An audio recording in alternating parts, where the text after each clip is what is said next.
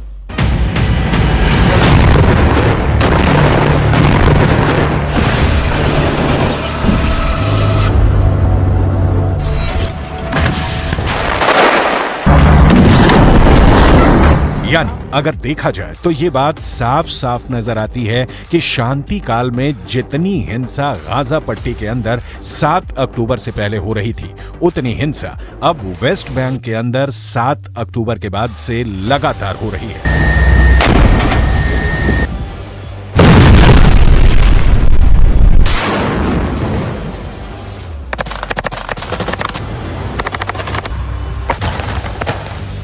और ना सिर्फ इजरायल के सैनिक वेस्ट बैंक के फिलिस्तीनियों को अपना शिकार बना रहे हैं, बल्कि इसके अलावा भी वेस्ट बैंक के अंदर फिलिस्तीन भी आपस में बंट रहा है।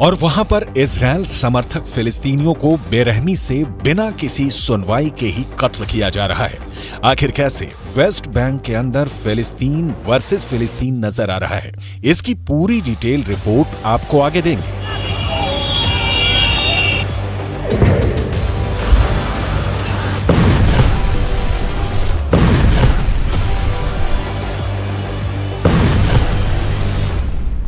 लेकिन सबसे पहले हम बात करेंगे किस तरह से वेस्ट बैंक के अंदर बीते 24 घंटे में एक ऐसा खूनी गदर मचा जिसमें 6 फिलिस्तीनियों को इजरायल ने मार डाला।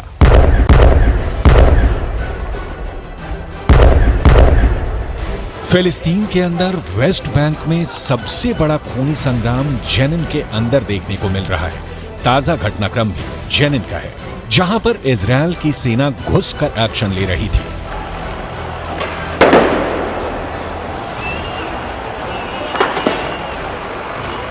यहां इजरायल की सेना को भारी प्रतिरोध का सामना करना पड़ रहा है। इस प्रतिरोध पर इजरायल की सेना ने कार्रवाई की है और गोलीबारी में 4 फिलिस्तीनी मारे गए हैं। फिलिस्तीन के अखबारों में एक रिपोर्ट आई है कि फिलिस्तीन के वेस्ट बैंक में मौत का आंकड़ा 250 को छूने वाला है।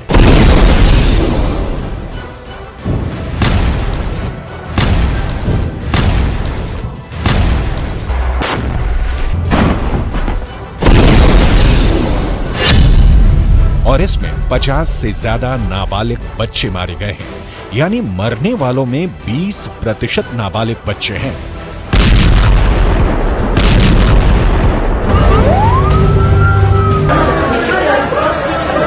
जेनिन के अलावा रामल्ला में भी एक जबरदस्त झड़प हुई है, जिसमें 25 साल के एक फिलिस्तीनी डॉक्टर की हत्या कर दी गई है। इसके अलावा रमल्ला के पास अल बिरेह में भी एक फिलिस्तीनी की हिंसक झड़पों में मौत हुई है।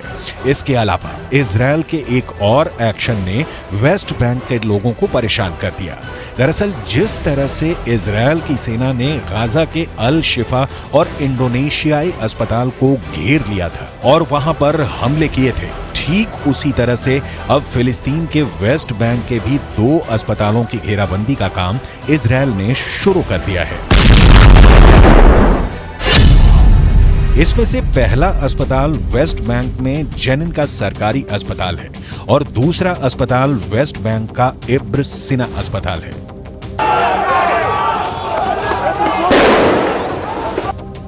इन दोनों अस्पतालों को इजरायल की सेना ने घेर लिया है और इसका मतलब ये भी है कि इजरायल को ये शक है कि क्या जिस तरह से गाजा पट्टी के अंदर अल शिफा और इंडोनेशियाई अस्पतालों को आतंकवादी हेडक्वार्टर के तौर पर इस्तेमाल कर रहे थे, उसी तरह वेस्ट बैंक के अंदर भी इन दोनों अस्पतालों को चरमपंथी अपने हेडक्वार्टर की तरह इस्तेमाल कर रहे हैं। इससे पहले जेनिन की एक मस्जिद पर भी इजरायल की सेना ने हमला किया था।